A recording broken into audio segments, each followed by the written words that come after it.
Bueno, ¿cómo va el ticket del súper? ¿No les da un susto cada vez que van al súper, o el combustible, o el transporte, o moverse, o respirar en este país, o cualquiera con la crisis que tenemos en el mundo entero?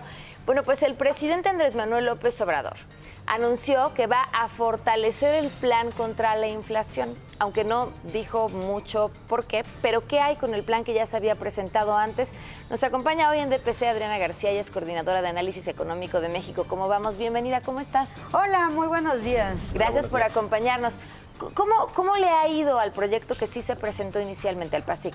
Bueno, vemos un entorno muy complicado, sobre todo para las familias mexicanas, porque si estamos con récord de inflación en más de 8.6%, los alimentos rondan el 15%. La canasta básica está en poco más de 2,000 pesos por persona. Y entonces vemos que el paquete del presidente ha tenido resultados muy limitados. El principal ha sido en los subsidios a la gasolina y el diésel. Y como hay varios análisis, estas medidas no son regresivas. Protegen más a los que más dinero tienen. Entonces vemos cómo la tortilla presenta variación anual de 13%, el huevo, el pollo 30%. Entonces vemos muy complicado hacer rendir nuestro dinero en el súper. A ver, yo te pregunto, porque se dice que si no tuviéramos este subsidio a las gasolinas, todavía estos precios que tú comentas estarían más elevados. Tendríamos mayor inflación, es lo que se dice, te lo planteo. Sí. En el indicador general tendríamos más inflación. En lo que consumen los hogares de menores recursos, probablemente no. Entonces, lo que hemos pedido desde México, ¿cómo vamos? Y aprovechando el anuncio del presidente que se va a reunir con su gabinete, es que se plantee un programa social focalizado. El Coneval en 2020 estimó que hay 10.8 millones de mexicanas y mexicanos en situación de pobreza extrema.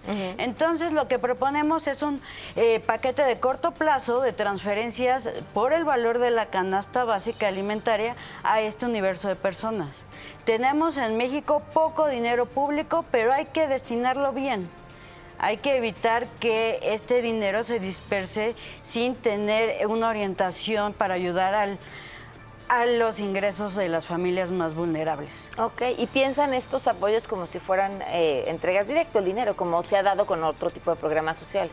Claro, vimos durante los peores meses de la pandemia que países en Latinoamérica como Brasil implementaron este tipo de programas que son de corto plazo. En ningún momento se trata de implementar un esquema de años para que estas personas no quieran salir de esta situación, pero sí es nuestra obligación como gobierno o como sociedad civil proponer que se contengan los efectos de la pobreza. Claro. Se dice, yo no sé de qué nos sirve eso, pero se da mucho el argumento de que en Estados Unidos están peor en materia de la inflación. ¿Esto es cierto? Hay que tomar el dato con un grano de sal. Porque en México tenemos casi un poco más de 40 millones de personas en situación de pobreza laboral. ¿Esto qué es? Cuando tu ingreso laboral del hogar no te alcanza para que todos los integrantes puedan comprar la canasta básica alimentaria. Trabajas y eres pobre. Exactamente. Entonces, si no puedes tener con tus ingresos laborales el alimento mínimo, no podemos decir que estamos mejor que otros países cuando estas personas representan más de 40 millones de mexicanos.